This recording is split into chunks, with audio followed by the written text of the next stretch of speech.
what has happened is that they have turned towards crimes that really extract more money from the population in Haiti, a population that is in its majority not wealthy.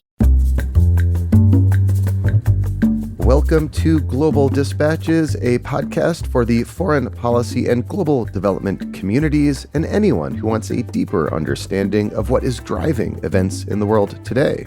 I'm your host, Mark Leon Goldberg. I am a veteran international affairs journalist and the editor of UN Dispatch. Enjoy the show.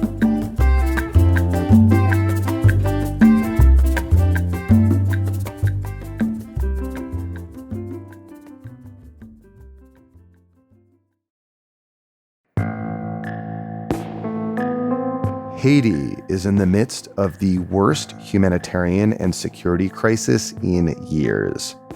Gang-related violence is surging, and the Haitian National Police are overwhelmed and incapable of restoring order.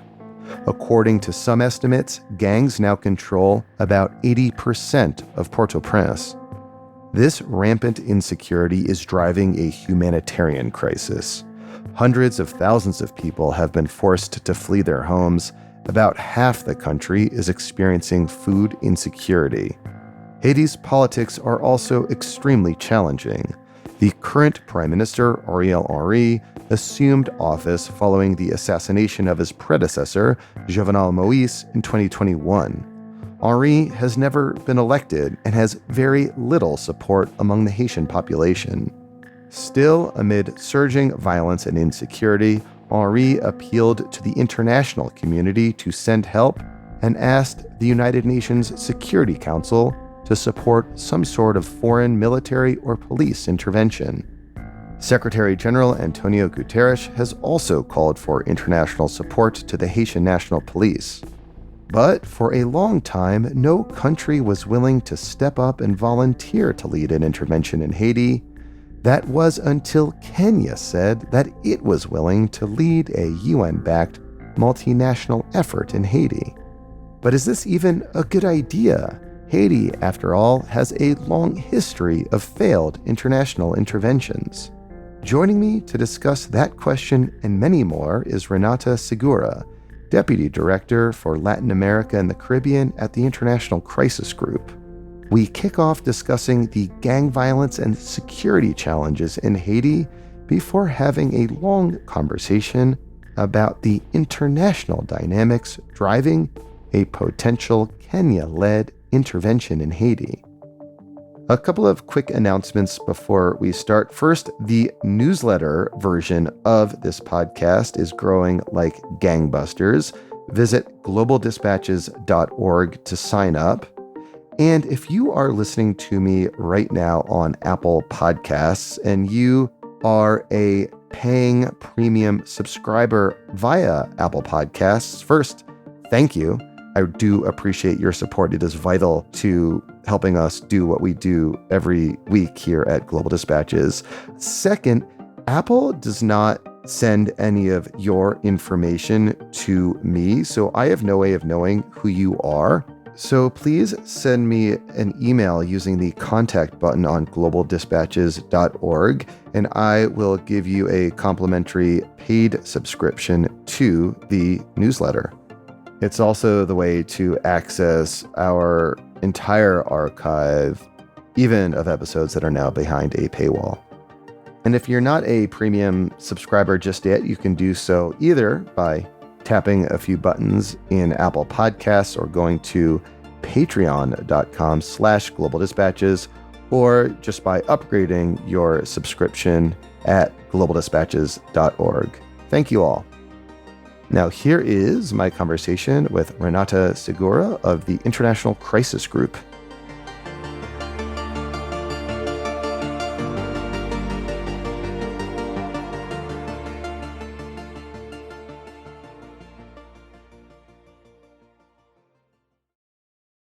So before we discuss potential international intervention in Haiti, can I have you describe the security and humanitarian situation in the country right now? What is going on that is necessitating this conversation? Well, as you know, the president of Haiti was assassinated 2 years ago in July.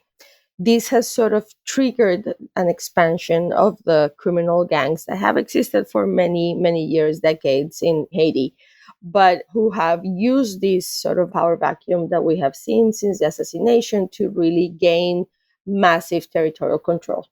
So the gangs in Haiti have historically had connections with either political elites or economic elites in the past, and they've been used as a way of imposing either order or do arrangements that are beneficial for a private business in the past. In essence, they have been until now private armies for these elites. And obviously, when the assassination of Moise happened, a lot of the analysts inside and outside of Haiti pointed to this connection. So, one of the first things that the international community did, well, in particular the US and Canada, I should say, was establish sanctions against some of the people that have been sponsoring the gangs, which is great. And it did help very much cut this link that we had seen between the elites and the gangs. Unfortunately, there was an unintended consequence to that process, which is that the gangs have stopped receiving a lot of the money flow that they were accustomed to, and they still have payroll to make. They still have expenses that they have to cover. And so, what has happened is that they have turned towards crimes that really extract more money from the population in Haiti, a population that is in its majority not wealthy. And these are crimes, presumably like kidnapping and extortion. Exactly, kidnapping and extortion mostly. And so this has made what was already a pretty difficult situation really, really impossible for people in Haiti to just lead their own lives. Schools are being attacked, hospitals are being attacked, people are being kidnapped on the way to church. It has disrupted everyday life to an extent that is really unprecedented in Haiti. And this has, as you said, also contributed to the furthering of the humanitarian crisis because the gangs control a lot of the roads that connect Port-au-Prince to other parts of the country. There is, for example, difficulty accessing food in some places. People have a difficult time getting medical attention. For a while, when the gangs were taking over the ports where the gas and fuel come, that meant that there was no electricity in many parts, and there was no potable water.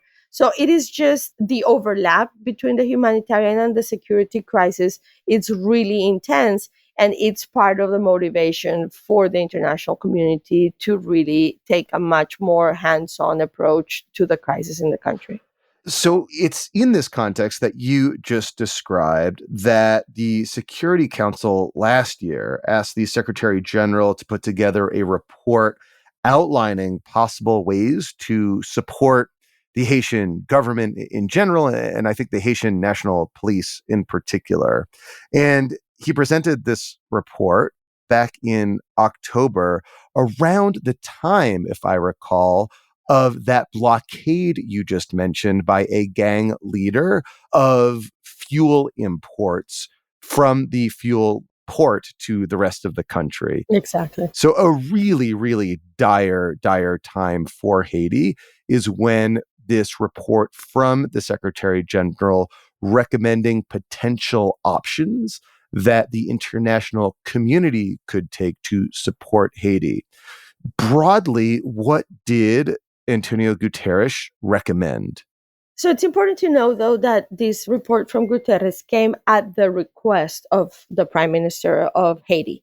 So Prime Minister Henry, who has been in power in an interim condition since the assassination of the president, because of the increase of gang violence, had requested to the Secretary General military help. And so SG did was lay out three different possibilities for an intervention. The one that has sort of gained more track since then is what we're calling a multinational force. So that means that it is a force of international security forces, not necessarily military, probably police in some cases, because it's going to go and support the Haitian National Police in its fight against the gangs, but that comes under the authorization of the Security Council. But it's not, and that's very important to note, a peacekeeping mission. Haiti has a very complicated history with UN peacekeeping. There have been multiple missions in the past, and the latest one that was a formal peacekeeping mission is MINUSTA, which really played a very important role in curtailing violence at the time, but that also brought cholera into the country, non intentionally, obviously. But when the mission, some of the dark black waters went into a river and it was contaminated, this resulted in the deaths of around 10,000 Haitians. The UN was very slow in admit fault, and it has not done any reparations.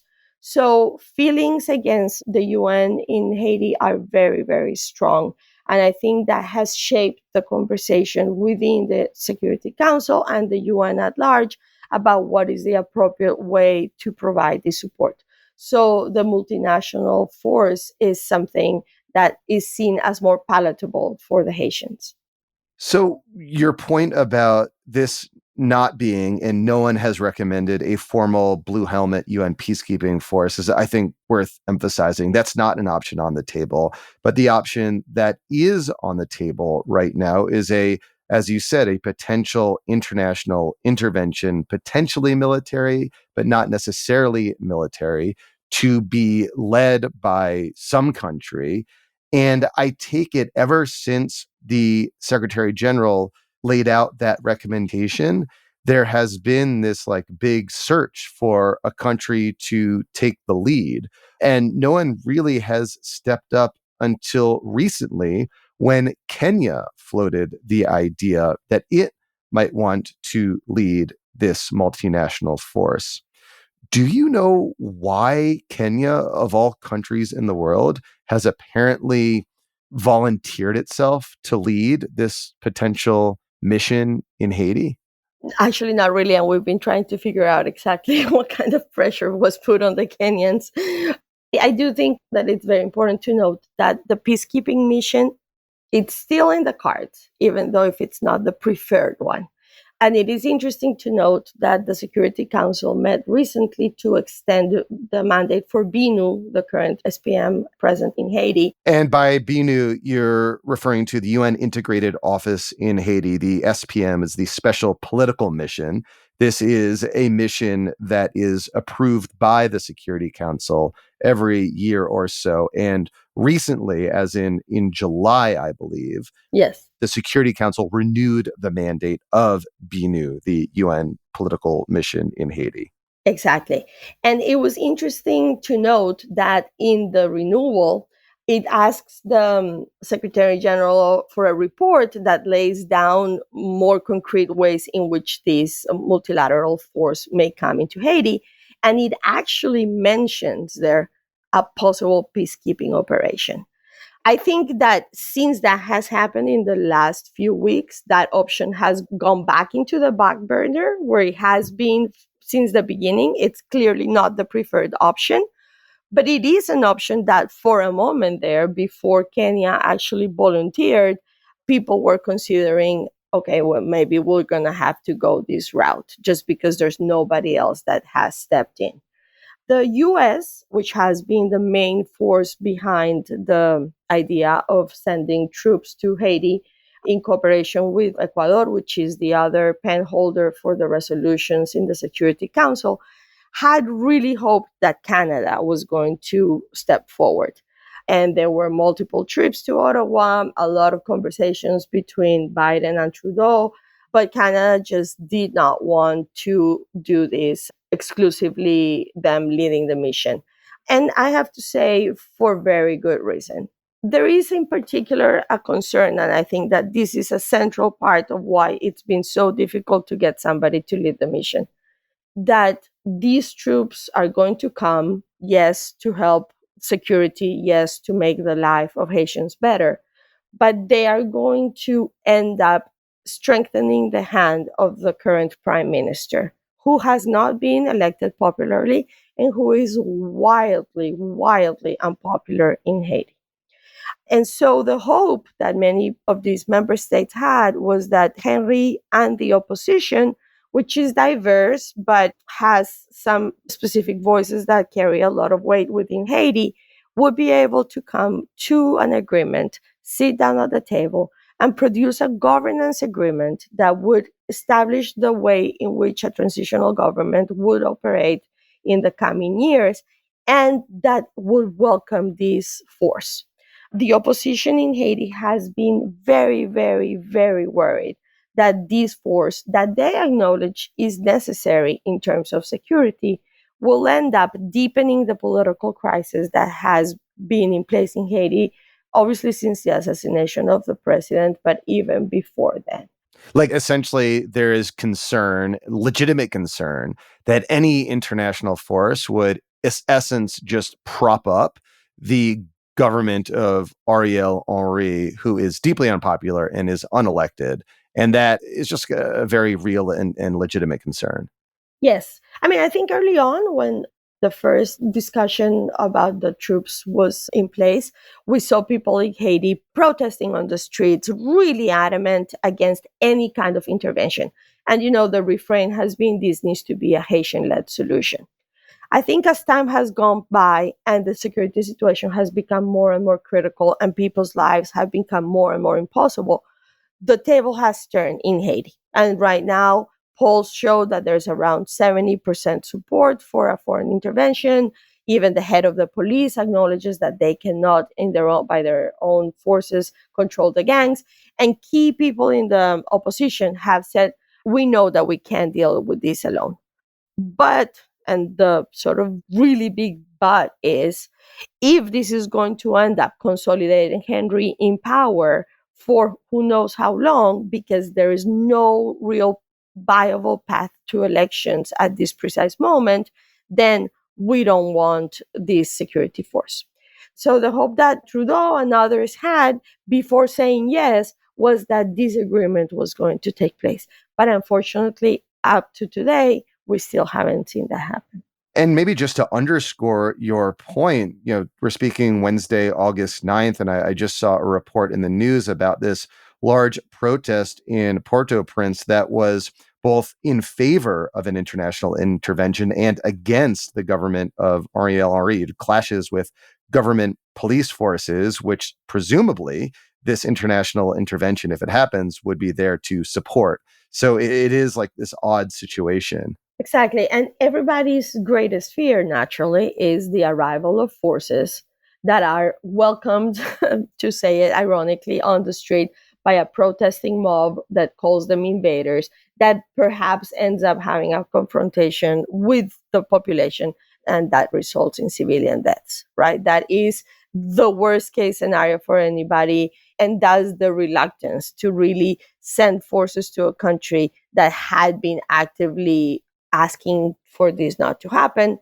I mean, I think, as you say right now, the situation is another one, but it's really unfortunate that the international community has not been able to exert enough pressure on Henry to have him sit at the table and engage in a genuine negotiation of power sharing with the opposition that would foster this agreement that is needed. The opposition has also not been the most flexible, we have to say. It's not just one side's fault. And they are very kind of inflexible with the proposal that they've put on the table, and they will not move away from that. But really, it is extremely urgent that this agreement comes before any multinational force arrives. Can you describe broadly what the dynamics are at the Security Council around Haiti in general and around the idea of deploying a potentially Kenyan-led multinational force in particular? I take it from what you said that the Americans have been really like kind of shopping around for a country to take the lead, and so they would be in support of a force like this. But how, generally speaking, are, say, China and Russia approaching this? China and Russia are, the biggest question marks. The rest of the council members at the moment seem, in general, supportive. I think it was interesting to see that the BNU renewal mandate was approved unanimously. So that sends good signs, probably, on the decision to send the troops, and the fact that the Secretary General was requested for this report, putting on paper the details of how the force would be, that is due on August 15th, so very soon. So both of those things indicate that the council is looking favorably to the idea of the mission. Now, China has been interesting. We were all kind of expecting that China would be very opposed to more intervention in Haiti for two reasons. One, that Port-au-Prince has a relationship with Taiwan, which obviously results in complications for China in the council. But second, because China has been for so long very reluctant to increase spending on peacekeeping, has been advocating for closing other missions, etc. So we were surprised when last year China came very vocally to the floor to demand a more active action on sanctions and really looking for the UN to have a more active role in Haiti. There seems to be a part of the Chinese strategy that really is enjoying the fact that this very, very big mess is happening very close to the United States and the chances that there is going to be a massive migration to the US. So, there seems to be a little bit of not completely well intentioned poking in that sense. But I think also China understands too the level of the problem that exists on the ground. And so it seems that despite their recent history in the council trying to not spend that much money, and particularly because this would not be a peacekeeping mission, but it would just require the mandate, it seems that they are inclined to allow it. One thing that has been interesting is that China has currently highlighted the question of armed trafficking, a question in which they are completely right, regardless of whatever the intentions are behind the debate. A lot of the guns that are coming into Haiti are coming through Florida, and many of those are American weapons that are purchased legally within the country. So China has been bringing this issue to the forth for many of the sessions where Haiti has been discussed, and they are encouraging the Americans to have to take more strong action on that front, which in our page it sounds like a very good idea. It's something that we endorse. So it sounds like the Security Council is, lined up in theory to approve a potential multinational intervention in Haiti. Like there are no huge divisions that are paralyzing the Security Council on other areas of its work. There is some alignment here. And as you said, the recent renewal of the current special political mandate mission was unanimous. So there's potential there that the Security Council will unanimously agree again to a potential multinational force in Haiti. I want to return to this idea of why Kenya.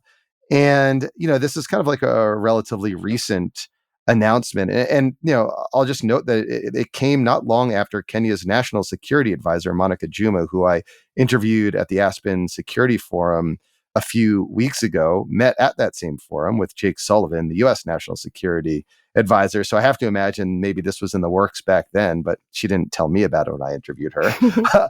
But in any case, probably it's American pressure or cajoling or American asking for this to happen that led Kenya to volunteer. But I'm curious to learn from you. I mean, is this even a good idea? There is such like a long history of failed international intervention in Haiti.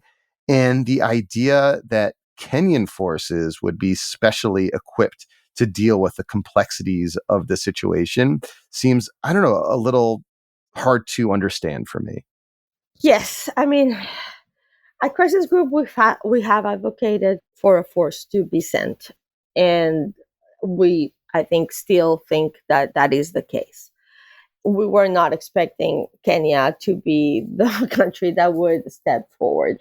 And if they did lead the mission, we would hope that it will be done in close coordination with other countries that could provide the technical expertise and also do the due diligence in terms of human rights and other kinds of concerns.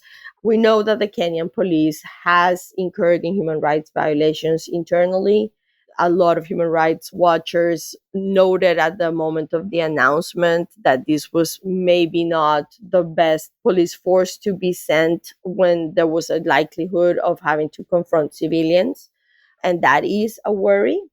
But if this is the announcement that unlocks this very needed mission, it seems that the wise move will be to get this going, but make sure that the mission is strengthened and bolstered by all those other countries that perhaps were not willing to engage in military component, but that can really advise on ways in which they can deal both with the gangs, which is a very specific kind of fighting and very specific strategy that needs to be used, but also and in particularly with the civilian population. And that is one of the biggest difficulties, you know. We're talking about gangs that live within the communities, that have been holding the communities hostage for a long time, that don't wear uniforms, that it's not easy to identify who they are. And in many cases, they are children. So this is a very, very difficult mission. And if it arrives without the proper technical expertise to support them, and without a political agreement that makes sure that it's not going to be manipulated and used by the government in ways that are just politically convenient for Henry, then we could be seeing a massive, massive debacle. Really, there are two key requirements. One, that political agreement. The other, that this potentially Kenyan-led force is robustly supported by other countries with more technical expertise. If those conditions are met, you see potential for this force to be a good thing in helping to secure Haiti. Yes. So, you know, it's interesting because we have daily conversations with people who are in the ground and people who are very close to the gangs themselves. And there is an expectation that if a force was to arrive, many of these gangs would not actually stand up and fight against them. That just the idea, the notion of a more competent police, which is very equipped and has better training, arriving would motivate a lot of these gangs to really lay off their arms and try and engage in a negotiation with the government. So we're hoping that at least just sending the indication of the force would encourage some of these people to stand down. You know, when you talk to many of the gang members, these are not people that are ideologically motivated. It's not that they're fighting a revolution. It's not that they particularly like this life. Is that a lot of people have no option but this to make a living, you know?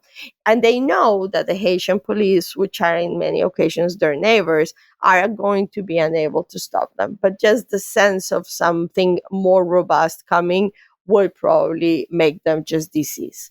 Others will not. Others will engage in confrontations. And there are pretty big gang leaders that are not the nicest of people and who will defend the power that they have gained. So it's going to be complicated. But honestly, just allowing the situation that exists on the ground right now to continue is really allowing the Haitians to fend for themselves with no state help and really condemn a lot of people to violence, death, and suffering in a way that really it's inhumane.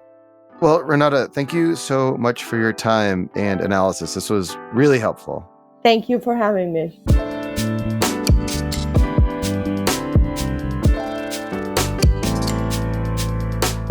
Thank you for listening to Global Dispatches. Our show is produced by me, Mark Leon Goldberg, and edited and mixed by Levi Sharp.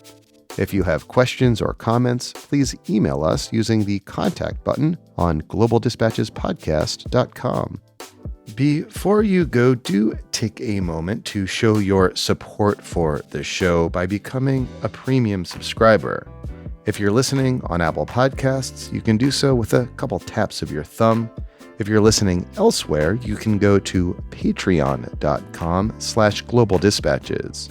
We rely on support from listeners to continue to do what we do far into the future, and by becoming a premium subscriber, you will unlock access to our entire archive of hundreds and hundreds of episodes. Please rate or review the show on Apple Podcasts.